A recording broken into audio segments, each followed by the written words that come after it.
கஞ்சிக்குன்னு பணம் கொடுத்தா களவாண்டு வச்சுக்கிறா, கஞ்சிக்குன்னு பணம் கொடுத்தா களவாண்டு வச்சுக்கிறா. சிறுவாடு சேர்த்து வச்சு அனுப்பி வைப்பாங்க அப்பம் வீட்டுக்கு. ஆடி ஓடி சம்பாரிச்சது அத்தனையும் போச்சு, இந்த அடங்காத நீலியால அவமானமாச்சு. அள்ளி கொடுக்கிறாரு அவருடைய அக்காளுக்கு, அள்ளி கொடுக்கிறாரு அவருடைய அக்காளுக்கு.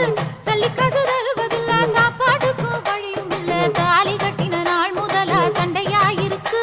இந்த சவடாலுக்காரனுக்கு பொண்டாட்டி எதுக்கு? ஐயோ மணவாளன்னு சொல்லி மதிப்பு வச்சு பேசவில்லை, மணவாளன்னு சொல்லி மதிப்பு வச்சு பேசவில்லை. இனி இவளை வச்சு இருந்தா ஏக சண்டை குடும்பத்துல. எல்லாருக்கும் வணக்கமுங்க போயிட்டு வாரே. இனி இவளை வச்சு பொழைக்கிறவன் பைத்தியக்காரன்.